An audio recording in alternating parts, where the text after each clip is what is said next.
بسم الله الرحمن الرحيم. الحمد لله رب العالمين، والصلاة والسلام على أشرف الأنبياء والمرسلين محمد وآله وصحبه الغر الميامين، ومن دعا بدعوتهم واستنى بسنتهم واهتدى بهديهم إلى يوم الدين. أما بعد، فأعوذ بالله من الشيطان الرجيم. بسم الله الرحمن الرحيم. الذين ينفقون في السراء والضراء والكاظمين الغيظ والعافين عن الناس والله يحب المحسنين. وقال النبي صلى الله تبارك وتعالى عليه وسلم: إن الغضب لا يفسد الإيمان كما يفسد الصبر العسل، أو كما قال عليه الصلاة والسلام. میرے معزز محترم سامعین کرام، آج درس قرآن کریم کا عنوان ہے رمضان المبارک اور غصہ. کہ رمضان المبارک اور غصے کے متعلق جو قرآن کریم کے اندر آیات کریمہ ہے، چونکہ آیات کریمہ تو عام ہے رمضان المبارک سے، مگر اس مناسبت سے، اس ربط سے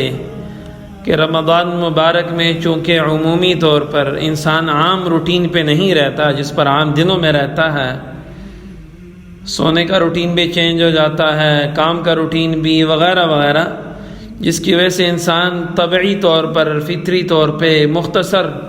کوئی آئیں بائیں شائع کی ہلکی سی بھی بات کر دے تو پھارا چھڑ جاتا ہے اور غصہ بہت جلدی آ جاتا ہے. تو غصے کے پی جانے کا جو اللہ جل شانہ کا حکم ہے، اگر وہ مد نظر رہے تو یقیناً روزے کے اندر جو ہے وہ جو روزے کے برکات اور فوائد ہیں وہ برقرار رہ سکیں گے. ورنہ غصہ انسان کو بے قابو کر دیتا ہے، اور غصے کی آگ کی وجہ سے انسان جو ہے وہ سمجھتا ہے کہ میں نے اپنا دل تو ہلکا کر دیا، مگر دوسرے کا دل وہ بھر دیتا ہے آگ سے. اس لیے قرآن کریم کی اس آیت کریمہ میں جو آج درس قرآن کریم کا عنوان ہے، فرماتے ہیں اللہ جل شانہ ایمان والوں کی صفات کو بیان کرتے ہوئے کہ بے شک ایمان والوں میں سے کچھ لوگ وہ ہیں الذین ينفقون فی السراء والضراء، جو خوشحالی میں بھی بدحالی میں بھی، ہر حال میں، دونوں حالوں میں اللہ جل شانہ کے لیے اپنا مال خرچ کرتے ہیں. والکاظمین الغیظ، اور جو غصہ ان کو آتا ہے تو ان غصے کو پی جانے کو، اور والعافین عن الناس، اور لوگوں کو معاف کرنے کے عادی ہیں.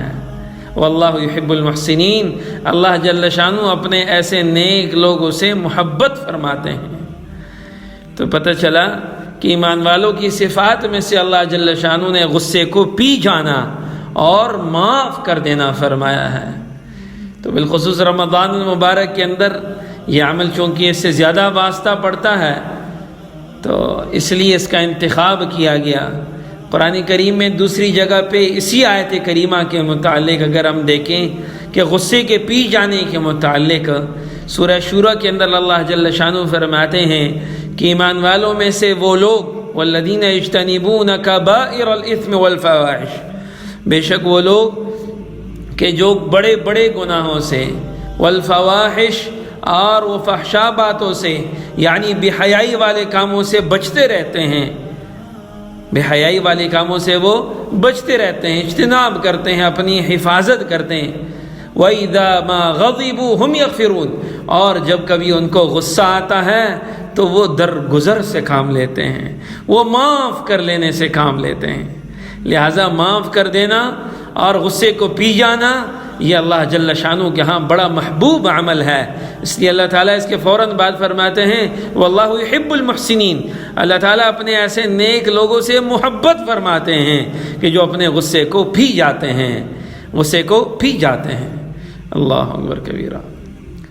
ایک موقع پہ سورہ نور کے اندر سیدنا ابوبکر صدیق رضی اللہ عنہ کا واقعہ ملتا ہے کہ جب اما عائشہ صدیقہ رضی اللہ عنہ کے اوپر کچھ منافقین نے جو تہمت لگائی،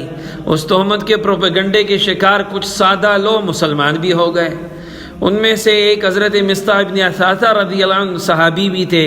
جو مہاجر صحابی تھے، ہجرت کر کے تشریف لائے تھے۔ حضرت صدیق اکبر رضی اللہ عنہ کو جب پتہ چلا کہ یہ بھی حضرت مصطح رضی اللہ عنہ بھی حضرت عائشہ کے خلاف ایسی باتیں کیا کرتے تھے اور ان باتوں میں وہ شریک رہے ہیں منافقین کے پروپیگنڈا کے، تو آپ نے قسم کھا لی کہ میں آئندہ ان کی مالی امداد نہیں کروں گا۔ اب مالی امداد کیا کرتے تھے ان کی۔ تو حضرت مصطح سے چونکہ غلطی تو ضرور ہوئی تھی، تاہم انہوں نے سچے دل سے توبہ بھی کر لی تھی۔ تو قرآن کریم کی آیات نازل ہوئیں، وَلَا يَأْتَلِ أُولِي الْفَضْلِ مِنْكُمْ وَالسَّعَةِ أَنْ يُؤْتُوا أُولِي الْقُرْبَى وَالْمَسَاكِينِ وَالْمُهَاجِرِينَ فِي سَبِيلِ اللَّهِ، اور تم میں سے جو لوگ اہل خیر ہیں اور مالی وسعت رکھتے ہیں وہ ایسی قسم نہ کھائیں کہ رشتہ داروں، مسکینوں اور اللہ کے راستے میں ہجرت کرنے والوں کو کچھ نہیں دیں گے، اور انہیں چاہیے کہ وہ معافی اور درگزر سے کام لیں۔ وَلْيَعْفُوا وَلْيَصْفَحُوا، چونکہ صدیق اکبر کو غصہ تو آیا تھا، صاحبزادی تھی، آپ علیہ السلام کی زوجہ مطہرہ تھیں، ان کے متعلق بات کرنے والی طبعی بات تھی غصے کا آنا، مگر اللہ تعالیٰ نے کیا فرمایا؟ وَلْيَعْفُوا وَلْيَصْفَحُوا، چاہیے کہ وہ معافی سے کام لیں، درگزر سے کام لیں۔ الا تحبون ان یغفر اللہ لکم، ایمان والو کیا تمہیں یہ بات پسند نہیں کہ اللہ جل شانہ تمہاری بھی خطائیں معاف کر دیں؟ یعنی جس سے کوئی خطا ہوئی، جس سے کوئی غلطی ہوئی، اس پہ تمہیں غصہ آیا،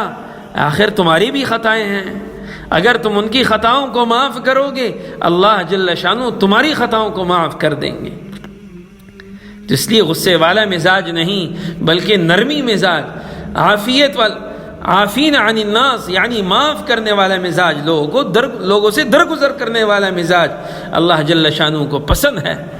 اس لیے سرکار دو عالم صلی اللہ علیہ وسلم کو ایک موقع پہ سورہ آل عمران ہی کے اندر اللہ جل شانہ نے بطور تعریف یہ بات فرمائی، آپ علیہ السلام سے بطور تعریف یہ بات فرمائی کہ فَبِمَا رَحْمَةٍ مِّنَ اللَّهِ لِنْتَ لَهُمْ، کہ اللہ جل شانہ کی رحمت کی بنا پر ہی اے پیغمبر صلی اللہ علیہ وسلم تم نے ان لوگوں سے نرمی کا برتاؤ کیا، یعنی صحابہ کرام کے ساتھ۔ وَلَوْ كُنْتَ فَضًّا غَلِيظَ الْقَلْبِ، اور اگر تم سخت مزاج اور سخت دل والے ہوتے تو یہ تمہارے آس پاس سے ہٹ کر تتر بتر ہو جاتے۔ فَاعْفُ عَنْهُمْ، ان کو معاف کر دو، یعنی ان سے اگر کوئی غلطی خطا وغیرہ سرزد ہو بھی جائے فَاعْفُ عَنْهُمْ کو معاف کر دو، وَاسْتَغْفِرْ لَهُمْ، اور ان کے لیے مغفرت کی دعا کرو، وَشَاوِرْهُمْ فِي الْأَمْرِ، اور ان سے اہم معاملات میں مشورہ لیتے رہو۔ سبحان اللہ، یعنی آپ علیہ السلام کو اللہ جل شانہ کے اس بات پہ تعریف فرمانا، کس بات؟ وَلَوْ كُنْتَ فَضًّا غَلِيظَ الْقَلْبِ، کہ اگر آپ سخت مزاج اور سخت دل والے ہوتے لَانْفَضُّوا مِنْ حَوْلِكَ، تو یہ صحابہ آپ کے آس پاس نہ بیٹھے ہوتے بلکہ آپ سے ہٹ کر تتر بتر ہو جاتے۔ تو قرآن کریم کی ان آیات کریمہ سے پتہ چلا کہ اگر رمضان المبارک میں غصہ آئے بھی تو بندہ غصے کو برداشت کرے تحمل سے۔ اس لیے سرکار دو عالم صلی اللہ علیہ وسلم کے قربان جائیں، آپ علیہ السلام نے فرمایا لیس الشدید بالسرعہ وانما الشدید الذی یملک نفسہ عند الغضب، فرمایا آپ علیہ السلام نے کہ پہلوان وہ نہیں ہے کہ جو دوسرے اپنے بھائی کو پچھاڑ دے، نیچے گرا دے، غصہ آیا اور ہاتھا پائی کی اور اس کو اٹھا کے نیچے زمین پہ دے مارا، کہا یہ پہلوان نہیں ہے۔ میرے نبی علیہ السلام نے فرمایا انما الشدید من یملک نفسہ عند الغضب، کہا پہلوان وہ شخص ہے کہ جو غصے کے وقت میں اپنے نفس پہ قابو کر لے۔ اللہ اکبر، جو غصے کے موقع پہ اپنے نفس پہ قابو کر لے، یہ قابو کرنا اپنے آپ کو پہلوانی کی نشانی ہے، یہ نہیں کہ اس کو پچھاڑ کے رکھ دیا۔ اور ایک موقع پہ سرکار دو عالم صلی اللہ علیہ وسلم نے فرمایا نقصان بتاتے ہوئے غصے کا کہ غصے کا کتنا بڑا نقصان ہے، فرمایا علیہ السلام نے ان الغضب لیفسد الایمان، کہ بے شک غصہ جو ہے یہ ایمان کو ایسا فاسد کرتا ہے، کما یفسد الصبر والعسل، جیسے کہ الوا جو کہ ایک چیڑ ہے، ایک زہریلا مادہ ہے، جس طرح کہ وہ شہد کو فاسد کرتا ہے، پورے ڈرم شہد کے اندر اگر ایلوا تھوڑا سا بھی ڈال دیا جائے، 1-2 گرام بھی ڈال دیا جائے تو پورا کا پورا شہد جیسے فاسد کرتا ہے، تو تھوڑا سا غصہ انسان کے ڈرم برابر شہد کے جیسا ایمان کو فاسد کر دیتا ہے۔ اس لیے سرکار دو عالم صلی اللہ علیہ وسلم نے غصے کی حالت میں قاضی کو فیصلہ کرنے سے بھی منع فرمایا۔ تو لہٰذا غصے کے اوپر قابو پانا ایسے موقع کے اوپر، اور بلکہ آپ علیہ الصلاۃ والسلام نے ایسے غصے کا علاج بھی بتلایا۔ علاج کیا بتلایا؟ سبحان اللہ، آپ علیہ الصلاۃ والسلام کے زمانے کے اندر، آپ علیہ الصلاۃ والسلام کے مجلس ہی کے اندر 2 صحابہ کرام کے آپس میں تو میں ہو گئی، یعنی باتیں آپس میں بڑھ گئی، بحث مباحثہ ہوا، اور بحث مباحثہ میں ایک صحابی غصے ہوئے، مارے غصے کے اٹھ کے چلے گئے۔ آپ علیہ الصلاۃ والسلام نے فرمایا کہ میں ایک ایسا کلمہ جانتا ہوں، اگر اسے وہ پڑھ لے تو یقیناً اس کا غصہ ختم ہو جائے، یقیناً اس کا غصہ ختم ہو جائے۔ اور پھر فرمایا فَلْيَتَعَوَّذْ بِاللَّهِ مِنَ الشَّيْطَانِ الرَّجِيمِ، سے چاہیے ہے کہ اعوذ باللہ من الشیطان الرجیم پڑھتا، اس سے اس کا غصہ کم ہو جاتا، کم پڑ جاتا۔ اللہ اکبر، یعنی آپ علیہ الصلاۃ والسلام نے اپنے امت کے نام پیغام دیا کہ غصے کا علاج کیا ہے؟ اعوذ باللہ من الشیطان الرجیم کا پڑھنا۔ لہٰذا جب غصہ آ جائے فوراً اعوذ باللہ من الشیطان الرجیم پڑھنا چاہیے۔ اور صوفیاء کرام نے جو غصے کے علاج کے طور پہ فرمایا ہے وہ یہ ہے کہ جس سے غصہ، بلکہ ایک بات حدیث میں بھی آتا ہے کہ غصہ جس کو آئے، جس حالت میں ہے، وہ حالت اپنی تبدیل کر دے۔ اگر وہ کھڑا ہے تو بیٹھ جائے، بیٹھا ہے تو لیٹ جائے، بیٹھے ہیں تو کھڑے ہو جائیں، حالت تبدیل کر دے۔ اسی طرح علیہ الصلاۃ والسلام سے ایک روایت میں آتا ہے، معاویہ رضی اللہ عنہ کی روایت میں فرمایا کہ آپ علیہ الصلاۃ والسلام نے ارشاد فرمایا کہ غصہ شیطان میں سے ہے، شیطان سے ہے، شیطان آگ سے بنا ہے۔ جس طرح آگ بھڑکتی ہے، انسان جب غصے کی حالت میں ہوتا ہے تو اس کے اندر سے بھی ایک آگ بھڑک رہی ہوتی ہے، اور وہ اپنے منہ سے آگ اول فول جو کہہ رہا ہوتا ہے وہ کسی کے دل اور دماغ پہ آگ لگا رہا ہوتا ہے۔ اللہ اکبر۔ فرمایا کہ ایسی حالت میں انسان وضو کر لے، پانی پی لے، تو اس سے چونکہ آگ بجھتی ہے پانی سے، اس لیے اس سے غصہ بھی ٹھنڈا ہو جایا کرے گا۔ اللہ اکبر۔ حضرت شیخ العرب والعجم، حضرت شیخ العرب والعجم عارف باللہ رمی العصر مجدد غض بصر، حضرت مولانا شاہ حکیم محمد اختر صاحب نور اللہ مرقدہ، 20 سینکڑوں علماء و مشائخ کے مربی و شیخ، بہت بڑی شخصیت گزری کراچی کی۔ حضرت والا رحمۃ اللہ علیہ فرمایا کرتے تھے کہ میرے پاس بعض حضرات آئے اور غصے کی شکایت کی، میں نے ان سے کہا کہ اپنے اہل خانہ سے کہہ دو کہ جب بھی کھانا بنایا کریں تو کھانے کے اندر آٹا گوندا کریں تو آٹے کے اوپر 7 مرتبہ بسم اللہ الرحمن الرحیم پڑھ لیں،